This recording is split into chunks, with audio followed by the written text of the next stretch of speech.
Bismillahirrahmanirrahim. Alhamdulillahirabbil alamin. Nasta'inuhu wa nastaghfiruh wa na'udzu billahi min syururi anfusina wa sayyiati a'malina. Faman yahdihillahu fala mudhillalah wa may yudlil fala hadiyalah. Asyhadu an la ilaha illallah wa asyhadu anna Muhammadar Rasulullah. Allahumma shalli ala Muhammad wa ala ali Muhammad amma ba'du. Bab ke-99 dari kitab Thaharah Kitab Sunan Abi Dawud, bab yang ke-99, babun fil wudu'i ba'dal husli, bab tentang wudu sesudah mandi. Maka diperlukan wudu lagi sesudah mandi janabat maksudnya ya. Hadis ke-250, qala hadatsana Abdullah ibnu Muhammadin an-Nufailiyu, qala hadatsana Zuhairun, qala hadatsana Abu Ishaqa, qala anil Aswadi, qala an Aisyata, qalat dari Aisyah dia berkata, karena adalah Rasulullah sallallahu alaihi wasallam yaghtasilu mandi wa yusolli raka'ataini, dan beliau sholat 2 rakaat. 2 rakaat ini maksudnya 2 rakaat sholat fajar ya. Wa sholatal ghada, dan sholat subuh, sholat pagi hari, sholat subuh maksudnya. Wala urahu, dan aku tidak melihat beliau, tidak memandang beliau yuhdisu wudu'an, memperbaharui wudu ba'dal husli, sesudah mandi. Maksudnya sesudah mandi junub itu, mandi janabat itu tidak wudu lagi. Di sini juga diriwayatkan oleh At-Tirmidzi, An-Nasa'i dan Ibnu Majah. Ada juga di yang lainnya, ada Musnad Ahmad juga ya. Berarti rawahul khamsah berarti ya. Khamsah itu 4 orang ashabus sunan, Dawud, Tirmidzi, Nasa'i, Ibnu Majah, sama satu lagi Musnad Ahmad. Rasulullah mandi janabat, lalu beliau mengerjakan sholat sunnah fajar 2 rakaat sebelum subuh. Lantas beliau menunaikan sholat subuh tanpa berwudu sesudah mandinya. Jadi kalau orang sudah mandi junub itu, mandi janabat itu, dari sini kita dapatkan tidak perlu wudu lagi untuk sholat. Karena dalam mandi juga ada wudunya tuh ya. Mandi junub kan ada wudunya juga tuh. Itu begitu. Mandi janabat sudah mencukupi wudu sehingga orang tidak perlu berwudu lagi sesudah mandi junub atau mandi janabat. Tidak perlu lagi wudu sesudah itu. Terangkatnya hadas besar itu kan junub janabat itu hadas besar ya. Baik karena mimpi atau karena berjima, juga menjadikan hadas kecil. Hadas besar itu kan junub, kemudian mandi sudah haid itu ya, haid atau nifas itu kan mandi besar. BAB, BAK, buang air besar, buang air kecil, keluar angin itu hadas kecil, terangkat dan hilang. Kalau junub hadas besar aja hilang, hadas kecilnya ya hilang gitu loh. Dengan itu artinya dengan mandi itu sudah mencukupi. Mengapa? Ini terjadi karena mandi janabat menjadikan seluruh permukaan tubuhnya terkena air, dan itu sudah mencukupi wudu. Sudah mencukupi wudu. Semua yang seharusnya dibasuh ketika wudu juga sudah kena basuhan ketika mandi, sehingga tidak perlu wudu lagi, gitu ya. Nanti bergeser lagi kalau itu kaitannya dengan menyentuh kemaluan itu, kan ada dua pendapat ya. Menyentuh kemaluan itu membatalkan wudu apa enggak, itu kan 2 pendapat. Bagi yang mengatakan batal, ya kalau mandi junub, mandi janabat, kemudian di akhirnya itu sempat menyentuh kemaluan, ya berarti batal wudunya, gitu. Berarti harus wudu lagi untuk itu, gitu. Kan wudu dulu ya, wudu dulu, kemudian membasuh kemaluan, kan urutannya sebagian begitu ya. Wudu dulu, baru kemudian membasuh kemaluan. Lah ketika membasuh itu kan kena toh tangannya, menyentuh kan berarti. Nek yang berpendapat itu batal, ya berarti batal wudunya. Wudu lagi nanti gitu. Tapi kalau tidak ya tidak, karena dua-duanya bisa diterima. Maksudnya hadisnya sama-sama bisa diterima gitu. Hadis yang mau menyentuh kemaluan itu membatalkan wudu itu ya bisa diterima, yang tidak juga bisa diterima. Dua-duanya bisa diterima, sehingga ya tergantung piye keyakinannya ngono wae. Yakinnya batal ya batal, yakinnya ora batal ya ora batal. Ini aja berubah-ubah. Pas adem ora batal. pas sumuk batal, ya jangan begitu. Satu saja tuh ya mestinya ya. Yang diyakini yang mana gitu loh. Jadi prinsipnya kita itu gini, kalau boleh saya gambarkan gitu.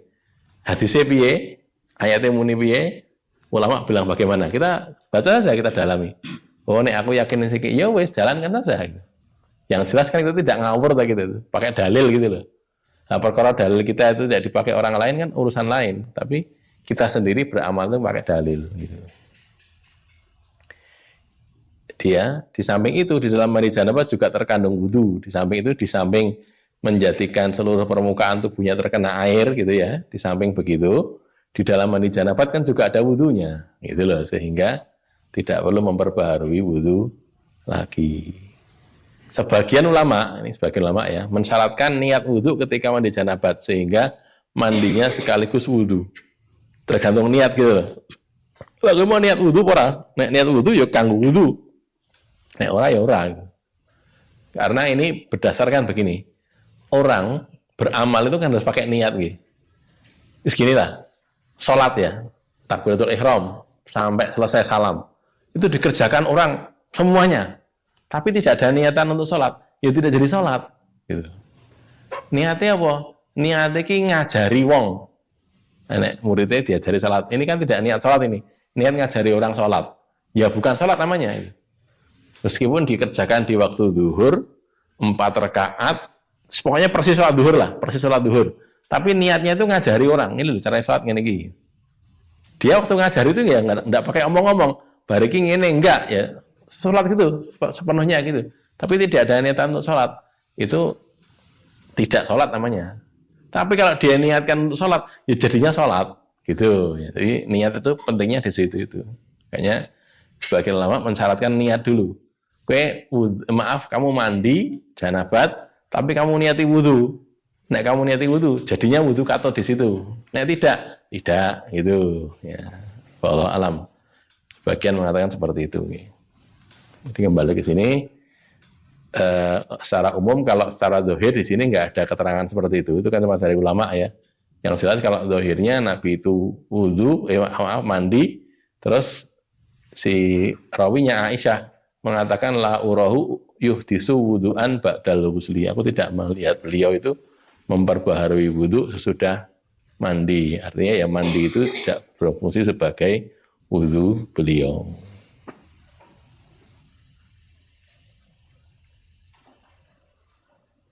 Ada pertanyaan? Oh enggak, silakan. Yang pertama, mandi janabat itu kan kalaupun tanpa harus dengan tata cara diikuti wudhu dan sebagainya kan tetap sah. Misalnya membasahi seluruh tubuh. Ya. Apakah itu nanti tetap berlaku hukum itu? Ya. Dan yang kedua, apakah hanya berlaku bagi mandi janabat saja? Misalnya kan kadang mandi reguler ya, janabat itu kan mengikuti itu ya seluruh tubuh dia keramas dan sebagainya. Apakah berlaku begitu juga? Ya. Jawaban yang pertama, apakah berlaku kalau itu mandi tanpa wudhu ya? Jadi berlaku juga. Jadi kalau diniati wudhu, walaupun tidak ada wudhu di situ, ya tetap saja. Kita pakai versi yang tanpa wudhu kan juga ada toh, nggih. Karena sudah kita pelajari, saya kelingan apapun lali. Kemarin itu kan ada beberapa jenis-jenis mandi junub itu. Ada yang pakai wudhu, ada yang enggak kan. Nah, yang enggak pakai wudhu bagaimana? Ya tetap sama, berlaku. Karena prinsipnya mandi itu terangkat atas besarnya, atas kecilnya juga terangkat. Yang kedua, kalau mandi biasa, mandi reguler tiap hari, sehari 2 kali itu, pagi dan sore itu. Kalau diniati mandi janabat, ya jadi bisa. Gitu. Nah tidak. Jadi tinggal niat kita piye? Keramas gitu ya. Ini niatnya orang mandi janabat, ya tidak bisa berfungsi jadi wudu. Tapi kalau diniati mandi janabat, bisa jadi wudu. Itu tidak harus wudu sendiri itu enggak. Prinsipnya begitu. Jadi misalnya meski nimbang wudu tok adu sisan wae lah, sisan untuk apa? Tapi niatnya harus mandi janabat ya. Niat mandi janabat gitu. Walaupun tidak junub mandi janabat ya boleh enggak apa-apa. Wong zaman dulu itu yang dikenal namanya mandi itu ya gitu. Mandi itu ya jenenge mandi itu begitu, mandi besar gitu. Tidak dikenal mandi kecil-kecil itu enggak dikenal. Gitu ya. Jadi walhasil seperti itu. Wallahu a'lam bishawab. Ada lagi? Ada nggih, lanjut bab yang ke-100. Babun fil mar'ati hal tangfudu sya'roha indal husli. Bab seorang perempuan itu apakah dia harus mengurai rambutnya ketika mandi? Rambutnya mungkin panjang gitu ya. Ditaleni, dijalin, harus dibuka apa enggak rambutnya kalau dia mandi janabat maksudnya. 251 qala hadatsana Zuhair bin Harbin qala wa Ibnu Sarah qala keduanya berkata Zuhair bin Harb dan Ibnu Sarah gurunya Abu Dawud, dua orang. Hadatsana Sufyan bin Uyainah, ceritakan pada kami Sufyan bin Uyainah an Ayub ibni Musa an Sa'id bin Abi Sa'id an Abdillah bin Rafi maula Ummi Salamah, dari Abdullah bin Rafi bekas budaknya Ummu Salamah. An Ummi Salamah, dari Ummu Salamah, an namra'atan, bahwasanya seorang perempuan minal muslimin, dari kalangan muslimin. Wa qala Zuhair annaha qalat, menurut Zuhair dia Ummu Salamah itu berkata, ya Rasulullah, wahai Rasulullah, ini imra'atun, ini sesungguhnya aku imra'atun, seorang perempuan yang asyuddu dhufra roksi, aku itu mengikat jalinan rambutku. Jadi dia pakai rambutnya dijalin terus ditaleni gitu ya. Afa angkudu lil janabati, apakah aku harus mengurainya ketika mandi junub? Qala, Nabi menjawab, innama yakfiki, sesungguhnya tiada lain, hanyalah yakfiki, mencukupi engkau, an tahfini alaihi salasan, bahwasanya engkau itu hafana, itu kan ngambil air dengan sepenuh apa ini, epek-epek apa, telapak tangan ini, terus menuangkan ke kepalanya salasan 3 kali. Tahfini, hafana, itu dari kata-kata hafana, kamu cukup untuk menuangkannya ke jalinan rambut kamu itu 3 kali dengan airnya diambil dengan epek-epek tadi, dengan 2 telapak tangan, sepenuh telapak tangan. Wa qala Zuhair berkata, tuhsi alaihi salasa hasayatin min ma'in, tuhsi, engkau menuangkan, nyawuk sana nggih, hasa itu nyawuk alaihi, atasnya itu salasa hasayatin min ma, 3 kali cawuan dari air, summa tufidi, kemudian engkau tuangkan, engkau menuangkannya ala sairi jasadiki, engkau menuangkan itu ke seluruh tubuhmu. Jadi diambil air, dituangkan ke kepala, lalu diguyurkan ke seluruh tubuh. Fa'idha anti, maka ketika itu anti engkau qad hurti, engkau sudah suci. Sudah begitu berarti engkau sudah suci dari hadas besarnya. Menyawuk itu bahasa Indonesianya apa enggak tahu ya, menyawuk. Tak tulis menyawuk itu ya. Mengambil dengan telapak tangan. Saya tidak tahu apa itu. Sahih Muslim, Abu Dawud, dan Sunan Tirmidzi, Sunan Nasa'i, Sunan Ibnu Majah ya. Jadi Tirmidzi, Ashabus Sunan plus 1 Sahih Muslim. Ada juga di Musnad Ahmad ya. Pada hadis ini Zuhair menyatakan bahwa perempuan yang bertanya itu adalah Ummu Salamah, istri Nabi. Kita lihat apa hadisnya ya. Ini kan bunyinya an Ummi Salamata an namra'atan minal muslimin, dari Ummu Salamah bahwa ada seorang perempuan dari kalangan muslimin.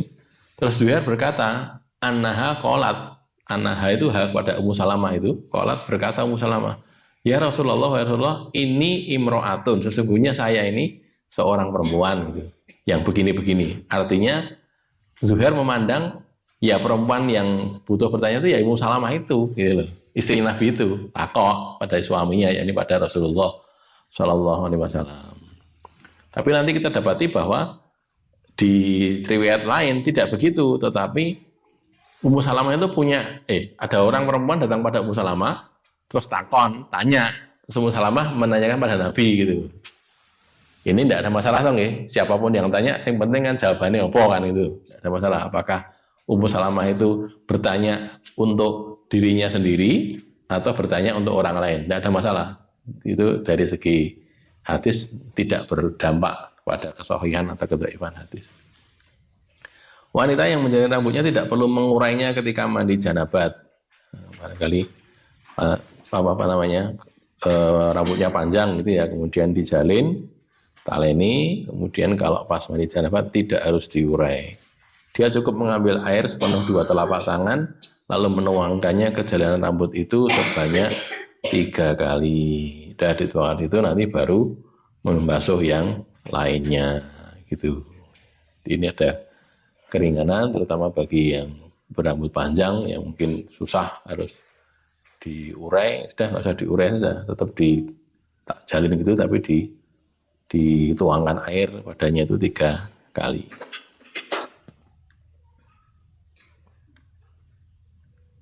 Kalau kita lihat di sini sedikit nih, tadi kan ada kata-kata mana tadi? Summa tufidi ala sairi jasadiki faida anti qad tahurti. Kemudian kamu tuangkan ke seluruh tubuhmu, maka ketika itu kamu sudah suci.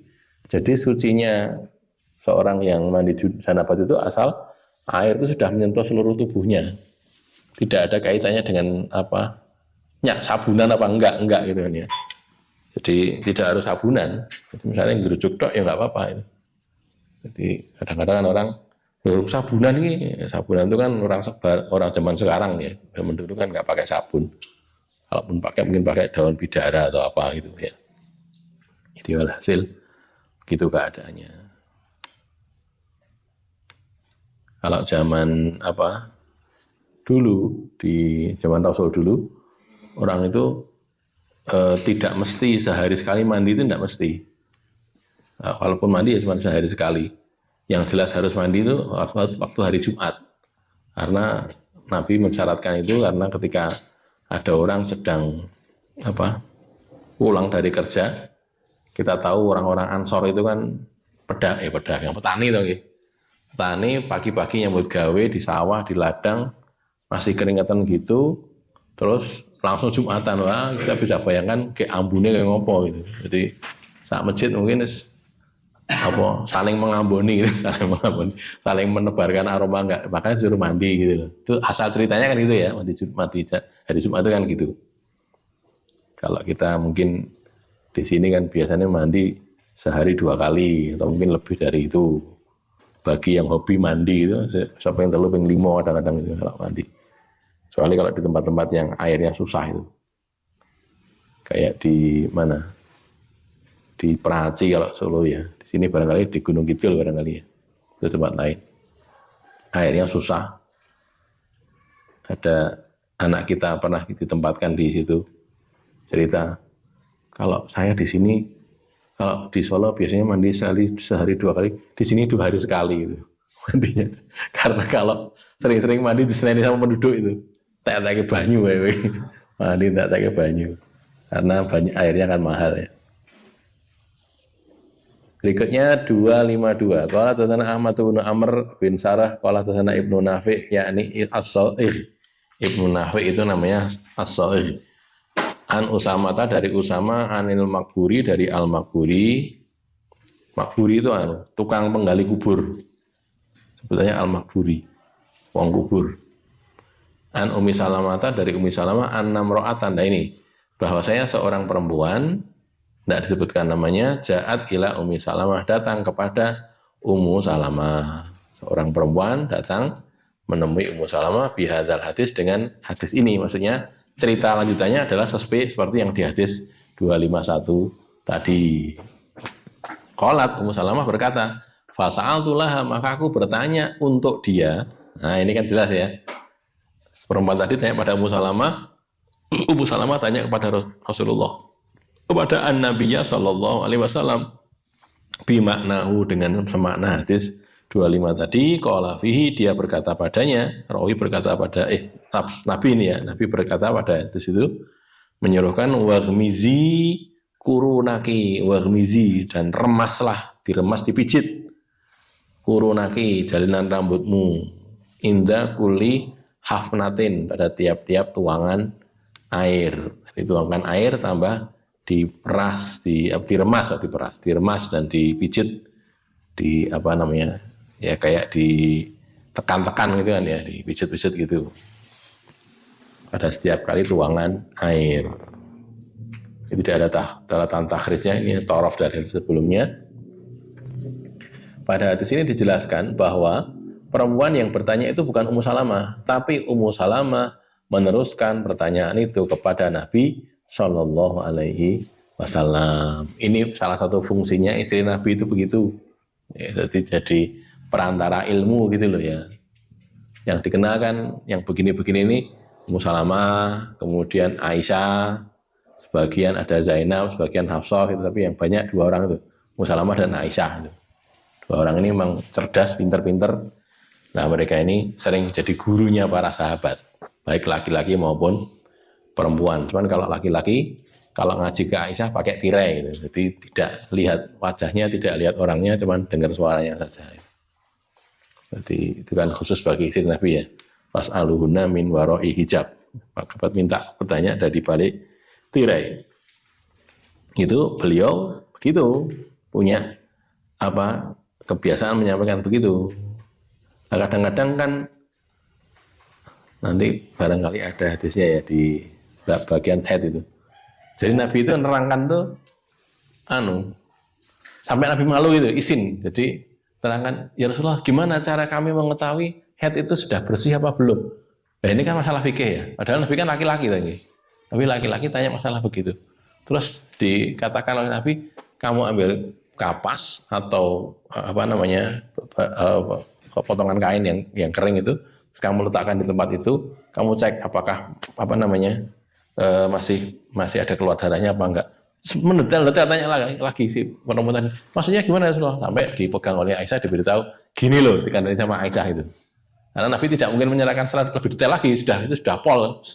Bagi seorang laki-laki kan begitu ya juga agak malu gitu kan ya, maka diterangkan oleh Aisyah. Aisyah yang menerangkan, ini begini loh maksudnya, begini gitu. Nanti di waktunya kita akan belajar tentang itu ya. Jadi ini juga bentuk bagaimana para istri Nabi itu menjadi perantara sampainya ilmu kepada para ibu-ibu itu, ibu-ibu dan remaja putri itu, gitu ya. Itu untuk hal-hal yang sifatnya keputrian seperti itu. Kemudian selain dituangi air, jalinan rambut perempuan yang tidak diurai tadi juga diremas atau dipijit dengan tangan. Setiap kali dituangi air mandi janabat, pakai dipijit juga begitu. Ya. Ibnu Taimiyah menyatakan bahwa hadis ini menjadi dalil bahwa bagian dalam dari rambut yang dijalin itu wajib dibasahi oleh air. Tapi ini ulama ya, Ibnu Taimiyah. Beliau mengatakan begitu karena nyatanya harus dipijit, harus ditambahi, ditekan-tekan gitu. Berarti itu apa? Bagian dalam jalinan itu walaupun tidak diurai, tidak dibuka jalinannya itu, tetap harus dikenai air. Tujuan mijitnya apa kalau tidak begitu? Gitu maksudnya. Jadi mengambil dari hadis ini, diambil istimbat untuk menyatakan hal yang seperti itu. Nah, itu namanya fikih itu ya begitu. Fikih itu ngambil dari dalil, kemudian diambil istimbat hukumnya.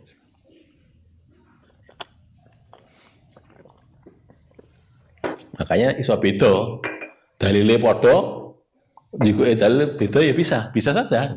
Namanya pengambilan dalil dari nas kok ini. Dari nas atau ambil dalil. Terus gini, ini hubung ingat gitu. Sebagian saudara kita tuh ngomong begini. Ini juga bukan omong atau asal ngomong. Ini sebenarnya juga berdasarkan pengalaman. Kamu itu yang sinau, ora iso kowe sinau Quran langsung, hadis langsung ngono ki ora iso. Ilmumu jek kurang gitu. Artinya apa? Artinya kamu harus belajar sing disinau malah fikih wae, fikih dadi. Carane wudu ngene, carane salat ngene, carane adus ngene gitu loh. Nek kowe engko njikok dari Quran, kamu tidak mampu untuk dari ayat nyen sewu. Ini yang gambarnya masih mentah gitu ya. Masih mentah-mentahan. Dari sini terus ambil dalil begini itu kamu belum mampu. Sehingga lebih baik kamu mempelajari fikih yang jadi saja. Itu disampaikan juga oleh banyak orang, masuk ustaz-ustaz, kiai, gus-gus juga mengatakan begitu. Wallahu alam, ini juga bukan kok salah sebenarnya, tapi ada sedikit hal yang perlu kita kritisi. Jadi nek sinau Quran langsung ki piye? Ojo sinau Quran langsung, sinau fikih wae. Gitu akhirnya. Lah yang ini yang jadi masalah. Sinau Quran langsung itu sebenarnya nggak apa-apa, cuman begini. Nek kita baru belajar sebagian ayat, itu jangan langsung mengambil istimbat karena memang belum cukup itu jumlahnya apa keilmuannya sih kurang itu. 30 juz, kene lagi sinau sak juz. Awal saja. Nah, terus, wah ki orang ngono kuwi sing bener ngene. Kose. Ini nanti mungkin ada ayat-ayat yang lain yang bisa jadi pemahamannya kan berubah gitu loh. Hadis juga gitu, hadis. Sinau hadis misalnya nggih. Nabi ki nek wudu ping 3, iki ping 3, berarti wudu kudu ping 3. Nanti dulu ada hadis lain yang juga 2 kali ada, sudah kita bahas dulu kan ya. Nek ping video enek, sing ping pisan ya enek gitu. Jadi membasuh wajah sekali, tangan sekali, kaki sekali itu juga ada. Terus gimana itu? Karena hadis-hadis ini sekian banyak hadis tadi, lalu ulama ini ahli fikih lagi, ulama fuqaha ya. Berarti mereka menyimpulkan dadine batas wajibnya 1 kali, batas bolehnya itu 3 kali, gitu. Jadi boleh sekali, boleh 2 kali, boleh 3 kali, 4 kali tidak boleh. Loh kok enggak boleh? Orang ada dalile. Gitu.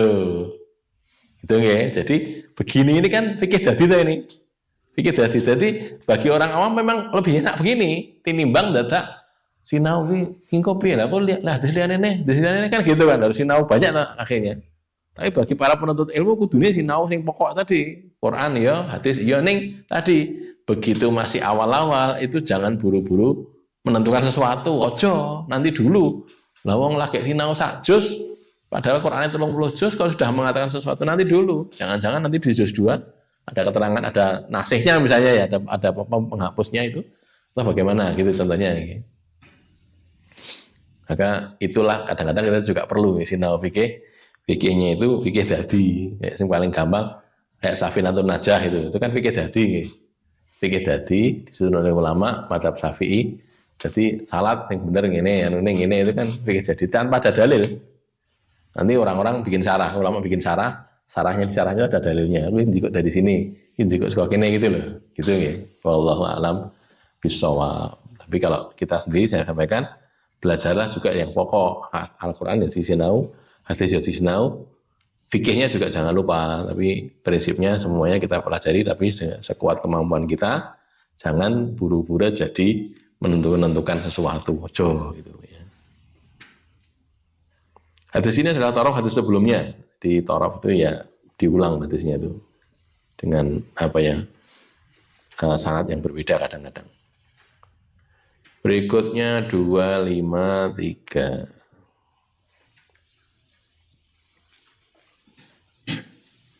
Qala hadatsana Utsman bin Abi Syaibah, qala hadatsana Yahya ibnu Abi Bukairin, qala hadatsana Ibrahim ibnu Nafi', qala anil Hasan ibni Muslim, qala an Safiyata binti Syaibah, dari Safiyah binti Syaibah, an Aisyata, dari Aisyah, qala dia berkata Aisyah, kanat ihdana, adalah salah seorang dari kami siapa toh? Kami istri Nabi ya, Ummahatul Mukminin.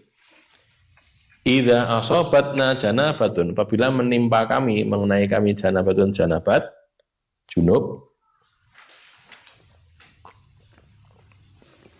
akhadat salasa hafanatin, dia mengambil 3 kali cawuan, 3 kali pengambilan dengan hakadha, takni bikafaiha jami'an. Hakadha itu maksudnya menerangkan, Aisyah itu bilang, idza akhadat salasa hafanatin, itu sambil menerangkan itu. Begini loh, bikafaiha jami'an, dengan 2 kaf, 2 telapak tangannya bareng-bareng gini. Ambil air terus dituangkan ke fatasubu ala roksiha, lalu dia menuangkannya ke atas kepalanya. Wa akhadat biyadin wahidatin fasobatha ala hadza syik wal ukhra ala syikil akhar. Maka dia ngambil dengan 1 tangan, ditimpakan ke yang satu sisi kanan, kan 2 gini kan ya, ambil gini, tak tuangkan bareng-bareng kan. Nah di sini satunya di sisi kanan sini, satunya sisi kiri, kini karo kini gitu loh, dituangkan begitu. Di fasobbatha ala hadza syik, maka dia menuangkannya pada sisi ini sisi kanan. Wal ukhra ala syikil akhor dan yang lain pada sisi yang lain, yakni sisi yang kiri. Ini masih sama dengan yang tadi, kaitannya dengan tidak melepaskan jalinan rambut ya. Ini saya muatkan yang di Sahih Bukhari. Ini kan juga diriwayatkan oleh Bukhari di hadis nomor 277. Ini di Kitabul Ghusl bab man bada'a bisyikki ra'sihi al-aiman fil ghusli. Jadi kalau di sini berarti didisikkan yang kanan dulu, kanan dikasih dulu baru yang kiri. 277 qala hadatsana Khalid ibnu Yahya qala ahdatsana Ibrahim ibnu Nafi' anil Hasan ibnu Muslim an Safiyata binti Syaibah dari Safiyah binti Syaibah an Aisyah dari Aisyah qalat dia berkata kunna adalah kami itu istri-istri Nabi idza asabat ihdana janabatun apabila junub menimpa salah seorang dari kami mengalami junub gitu ya akhadat biyadaiha salasan fauqa ra'siha dia mengambil dengan dua tangannya salasan 3 kali fauqa ra'siha di atas kepalanya ambil air lalu dituangkan ke kepalanya dari atas summa ta'khudhu biyadiha kemudian dia memegang dengan tangannya ala syikkihal aiman pada belahan sebelah kanan wa biyadihal ukhra dan pada dengan tangannya yang lain ala syikkihal aisar pada bagian yang sebelah kiri. Jadi kalau yang didahulukan tangan kanan berarti ngambil gini bareng sekarang dulu. Ini berarti sendiri gitu kan ya. Sini kanan terus baru yang kiri gitu. Menggunakan seperti itu. Ihdana maksudnya ihda zaujatin Nabi, salah satu dari istri-istri Nabi sallallahu alaihi wasallam. Radhiyallahu anhunna, semoga Allah meridai mereka. Faqara siha ai subbatil ma alladzi akhadathu fauqahu. Di fauqa ra'siha itu menuangkan air, tuangkannya air yang dia bawa tadi fauqahu di atas kepalanya, ke atas kepalanya. Tuangkan air di situ. Hadis ini menunjukkan bahwa para istri Nabi, ummahatul mukminin tidak mengurai rambut mereka dari jalinannya ketika mereka mandi janabah. Tidak mengurai rambut sebagaimana yang disampaikan tadi di hadis-hadis sebelumnya tadi. Menuangkan air pada satu telapak tangan ke sisi jalinan rambut yang satu, sisi kanan, dan menuangkan telapak tangan lainnya pada sisi yang satunya, sisi kiri adalah secara teknis memudahkan penuangan. Tidak harus begitu maksudnya gitu loh ya. Nah di sini ada satu lagi cara, satunya di kanan dan kiri tidak bareng-bareng berarti kanan dulu baru yang kiri. Nek nggawane jikuke bareng gini terus dipisahkan mungkin sing kutah malahan nggih. Wallahu alam. Ambilnya bareng sekali gini, sepenuh telapak tangan, terus kanan dulu gini ya. Waktu kanan dulu kan sebagian air kutah itu. Mestinya begitu kalau secara teknis, Allah yang saya pahami begitu. Ya, makanya ini sekedar teknis, tidak harus seperti itu. Tapi juga ada manfaatnya apa? Mendahulukan sisi kanan daripada kiri itu. Maksudnya ke sunnah tayamun itu ya. Bukan tayamum, tayamun. Disik ke kanan itu. Pakai sandal kanan dulu, pakai baju kanan dulu gitu. Nanti kalau melepas kiri dulu gitu kan ya. Melepas baju kiri dulu, melepas sandal juga kiri dulu dan sebagainya itu. Itu kan Nabi biasa termasuk jungkatan juga. Bersisir itu juga gitu, Nabi juga kanan dulu itu. Tarojul ya, bersisir kanan dulu baru yang kiri. Nah, kalau itu jadi sunnah, memang sunnah ya. Maka itu jadi ada manfaatnya ini. Disikir sing tengen lagi sing kiwa gitu loh. Walaupun ada air yang terbuang ya sini kasih sini gitu. Baru yang kiri. Secara umum memang begitu. Termasuk kalau kita nyuciin mayat kan gitu nggih. Ibda'u bima yaminiha, Nabi mengatakan begitu. Mulai dari yang sebelah kanannya. Tiba kaki, tangan ya tangan kanan, tubuh ya sebelah kanan. Terus kaki juga gitu, yang kanan dulu baru yang kiri.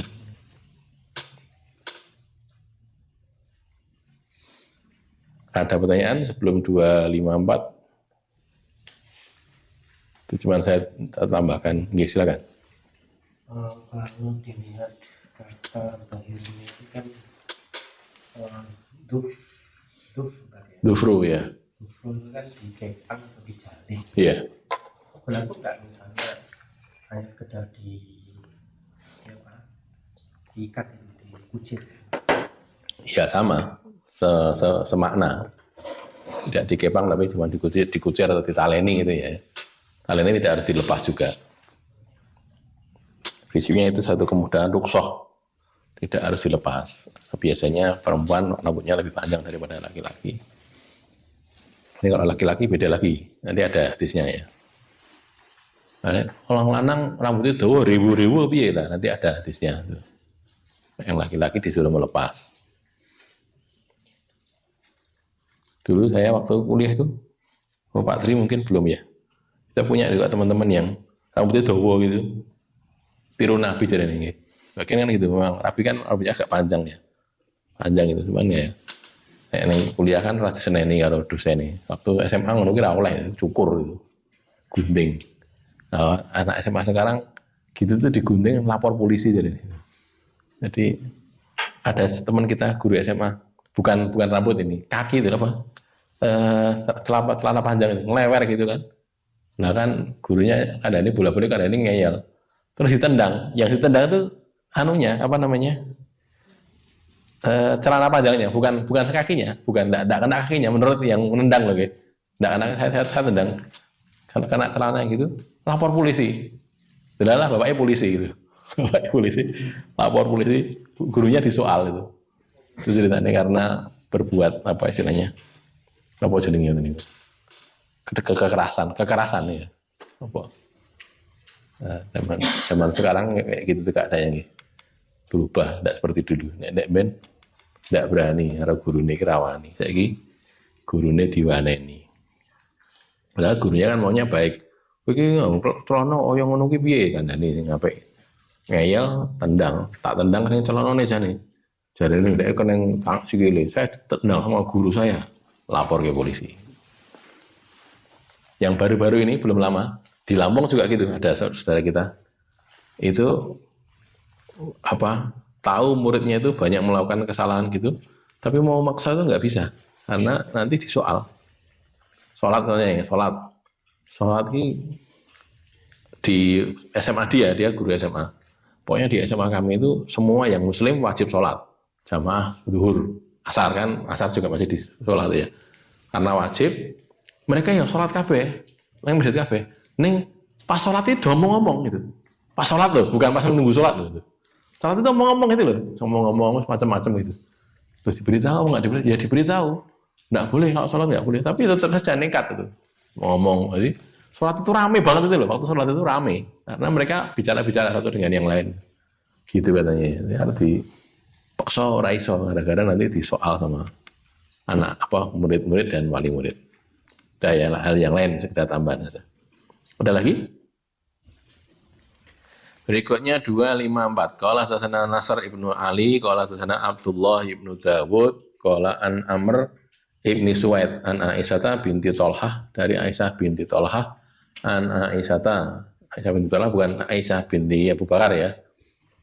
Seorang tabi'in, wanita tabi'in dari an Aisyah, dari Aisyah lah ini yang istri Nabi. An Aisyah radhiyallahu anha qalat, dia berkata, kunna naghtasilu, kami itu mandi, wa alaina dimat. Dimat itu asal artinya adalah pembalut, sesuatu yang membalut. Cuman di sini maksudnya bukan pembalut dari kain, tapi minyak wangi yang dioleskan di rambut gitu. Jadi kayak apa kalau kita sebutnya itu parfum, apa jenenge? Sing dienggo anu rambut itu jenenge minyak rambut itu jenenge apa itu? Apa kalau zaman dulu mereknya Bilkrem itu loh ya. Bilkrem apa itu? Pomade ya jenenge itu. Pomade itu ya, kayak gitu itu. Terus wa nahnu ma'a Rasulillah, dan kami bersama Rasulullah sallallahu alaihi wasallam, muhillatun wa muhrimatun. Muhillat dalam keadaan halal, tidak ihram, maupun muhrimat dalam keadaan muhrim, berihram. Ini adanya selain di Musnad Ahmad, ada di Sunan Kubro, ada juga Musnad Ishaq bin Rahawayh. Mandi janabah dengan memakai pembalut atau sesuatu yang dioleskan pada kepala. Pembalut di sini bukan dari kain ya, bukan pembalut dari kain atau yang lainnya, itu diperbolehkan. Jadi dibalut dengan minyak tadi, dengan pomade tadi, atau dengan rambut minyak yang dioleskan ke rambut. Dalam keadaan halal maksudnya mandi janabat selesai haid atau nifas. Haid atau nifas atau jima ya, jima juga termasuk kan. Itu dalam keadaan halal maksudnya. Kalau dalam keadaan ihram maksudnya ketika ihram untuk haji atau umroh. Berihramnya kemudian mandi sebelum ihram atau sesudah selesai ihram itu dalam keadaan berihram atau waktu ihramnya juga mandi. Jadi ini supaya tidak salah paham tadi antimatnya itu bukan balut yang berupa kain, bukan. Walaupun dikatakan domada itu kan juga sesuatu yang membalut tubuh. Sebelum hadis terakhir, barangkali ada pertanyaan? Ada, silakan.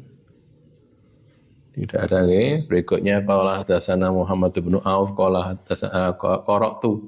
Aku membaca fi asli Ismail ibni Ayyas, pada asalnya Ismail bin Ayyas. Maksudnya ada tulisannya Ismail bin Ayyas.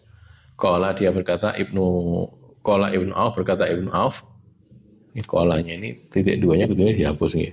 Qala Ibnu Auf berkata wa hadatsana Muhammad bin Ismail an abihi, dari bapaknya Muhammad bin Ismail, bapaknya itu namanya Ismail bin Ayyas. Sama juga ini hadis sanad yang lain ya.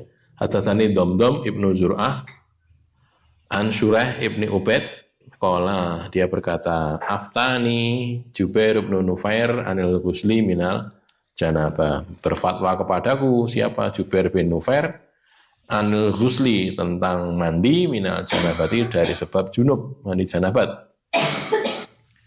Anna Sauban, bahwasanya Sauban haddatsahum, menceritakan kepada mereka annahum, bahwasanya mereka itu istaftahun nabiyya, istaftau, mereka minta fatwa, istaftau, mereka minta fatwa kepada an-nabiyya sallallahu alaihi wasallam andzalika, tentang itu, untuk apa? Itu mandi junub tadi. Faqala, lalu Rasul bersabda, bukan minta fatwa tentang mandi junub, tentang kaitannya dengan membasuh rambut tadi.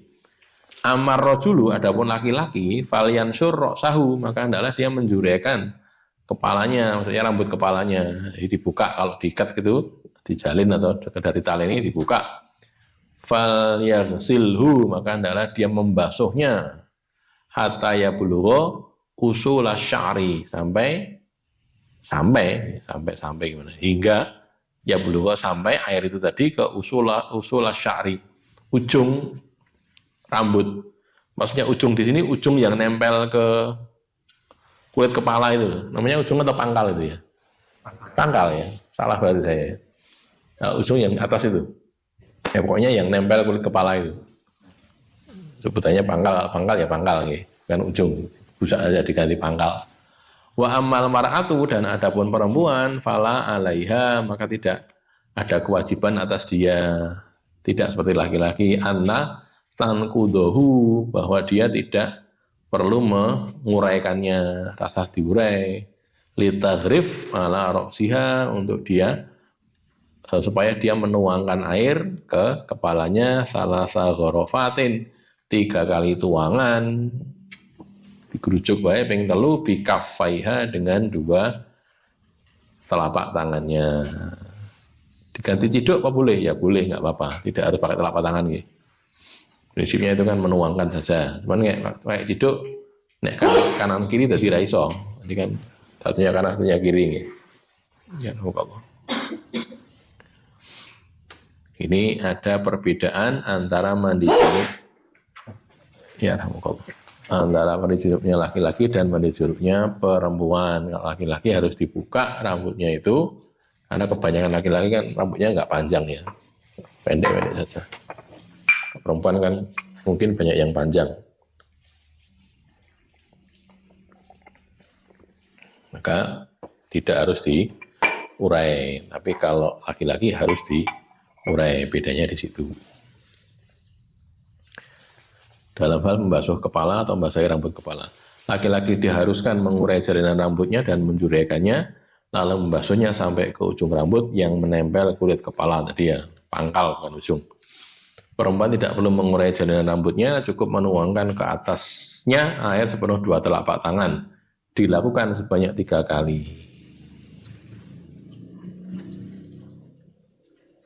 Ini sebelum mengguyur seluruh tubuhnya, kepalanya dulu diguyur itu tadi dengan ciduk atau dengan tangan, sepenuh telapak tangan, ambil air, rujuk ke situ, baru kemudian seluruh tubuhnya. Itu ya. Kalau laki-laki, ya dilepas dulu talenannya tadi. Talen ini gara-gara rambutnya ribu-ribu gitu kan misalnya, tua banget, nggak tahu cukur misalnya gitu ya. Tapi tetap harus dibersihkan kalau gitu laki-laki. Perempuan tidak beda memang. Dalam fikih memang kan ada tuh ya, fikih yang umum, fikih yang laki-laki perempuan sama, ada yang berbeda. Ada khas bagi laki-laki, ada khas bagi perempuan. Maka ya kita perlu belajar itu. Nah, aku lanang ini, ya apa-apa toh, belajar yang perempuan nanti juga berguna. Barangkali istrinya belum ngaji, suaminya ngaji, mau diulang neneng istrinya, kan gitu kan. Atau kalau enggak, nanti kan juga punya anak, anaknya ada yang perempuan, nah, takon, jawab, gitu. Saya itu kadang-kadang, ada sebagian saudara kita itu ya, termasuk sebagian guru saya sendiri, itu kalau untuk belajar, pelajaran itu di sini tidak apa namanya, applicable namanya, tidak mudah diterapkan atau kurang berguna, kurang prakteknya, kurang itu, jadi nggak begitu semangat itu loh. Contoh yang paling gampang gini, belajar zakat nih, zakat onto ini jumlahnya 5 atau sampai sini zakatnya seekor kambing, gitu tuh sambil nerangkan itu kadang-kadang sambil nengkir rapati perlu lagi ngadiran di unto gitu. Saya sendiri, kok ngono toh? Kudune kan ya enggak loh, itu sebuah ilmu kan ya berguna gitu loh. Terus kene nanti untuk iya nanti untuk ning kan itu ilmu kan itu kan. Harusnya kan gitu tuh ya berpikirnya. Yo kene ning kene kok sinau zakat untuk. Lah enggak apa-apa, itu juga perlu, penting juga gitu loh. Karena toh itu ilmu dan kita juga perlu tahu. Sama dengan ini tadi. Fikih wong wedok ngene. Aku wong lanang. Ya tapi kan ya itu kan ya ilmu juga gitu loh, ilmu juga. Sama seperti ini untuk laki-laki, perempuan. Nah, kalau datang, aneh ngomong lah, ya mak, itu juga ilmu juga kan itu. Nanti ibu-ibu juga punya anak laki-laki kan gitu ya, punya adik laki-laki barangkali gitu. Takoni kan ada manfaatnya juga. Wallahu a'lam bishawab. Saya sendiri berpikir begitu, cuman sebagian saudara kita begitu. Iki zakat, tadi kambing. Iki kita sak menikah sing di kambing rasa wae lah, mau rasa wae. Itu tuh disinau tuh nggih. Sinau lah gitu. Siapa tahu kan, kita nggak tahu masa depan kita. Ndelok kayak wedhusnya langsung wakeh gitu misalnya ya. Apa ya iso? Ya misalnya ya Allah berkuasa kok. Misalnya tidak pun, itu kalau kita ajarkan kan juga bermanfaat gitu loh. Sekarang belum bermanfaat, nanti suatu saat akan bermanfaat juga gitu ya. Wallahu a'lam bishawab. Ini juga sama ya. Nah, begini nih, kalau saya gitu berpikir saya, tapi sebagian saudara kita, termasuk sebagian guru saya itu juga berpikir begitu. Sekira penting ini lewati wae lo, jangan dilewati. Itu penting juga walaupun tidak applicable itu tidak diterapkan sekarang. Baik, selesai. Ada pertanyaan? Ada nggih? Ini monggo silakan. Oke, silakan. Kalau misalkan puasa tanggal 9, tanggal 10. Nggih. Ketika itu diniatkan untuk sekaligus yang ayam itu lebih utama mana dengan kalau dia hanya puasa 9 dan 10, terus nanti ayam wujudnya juga puasa 9. Maksudnya 9, 10, 11 gitu. Ya, sebagian ulama memang menyampaikan begitu, 9, 10, 11, 3 gitu. Yang masyhur kan 9, 10 ya, yang masyhur ya, atau 10, 11. Tapi yang sebagian ulama memang begitu, 9, 10, 11. Nah, kalau misalnya ini hari sekarang tanggal 9 ya, kalau bagian tadi Pak Pujo tadi tanya, ini tanggal 9 apa tanggal 10? Anggapnya tanggal 9, sekarang berarti tanggal 10 kan sekarang. 10 berarti besok ini tadi puasa, besok puasa. terus hari Rebunya puasa lagi gitu kalau mau ikuti tadi. Ya, yang lebih utama yang menang Allah alam, saya tidak tahu. Yang jelas kalau yang kita tahu diselisih Yahudi itu biar tidak sama dengan Yahudi, oh sudah tanggal 10 tok itu. Saya nggih. Oh niatnya double. Iya, nah itu kalau menurut sebagian ulama itu bisnisnya ulama katanya gitu. Bisnisnya ulama gitu ya, niatnya double. Wallahu alam gitu. Nek wallahu alam kalau yang saya ikuti gini. Kalau begini nih, kalau kayak ini tadi ya, yang jelas keutamaan puasa Senin itu kan sudah ada. Puasa Senin Kamis ada gitu. Nah, nek saya lebih memilih karena saya ngikuti yang tidak ada niat double itu tadi. Ngikuti, tapi sebagian ulama memang membolehkan itu. Kayak yang saya tahu Ustaz Abu Zaidan ya. Itu bisnisnya ulama itu, karena niatnya didobeli gitu, double. Misalnya tidak double, wallahu alam. Yang saya tahu, kalau ini kita puasa Tasu'a hari ini ya. Puasa Tasu'a kebetulan pas puasa Senin, hari Senin. Sedangkan kita biasa puasa Senin Kamis, ya langsung dapat double walaupun niatnya satu. Niatnya Tasu'a saja gitu.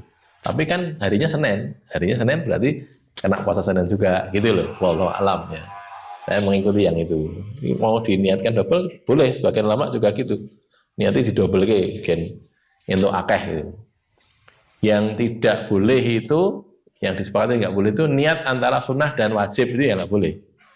Iki Sawal.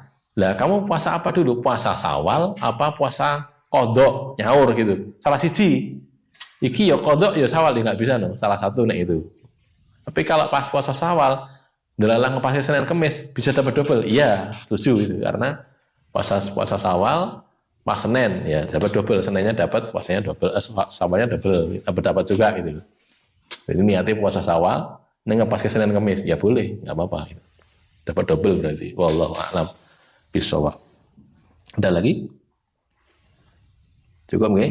Qul qouli hadza, astaghfirullah li wa lakum, alhamdulillahirabbil alamin.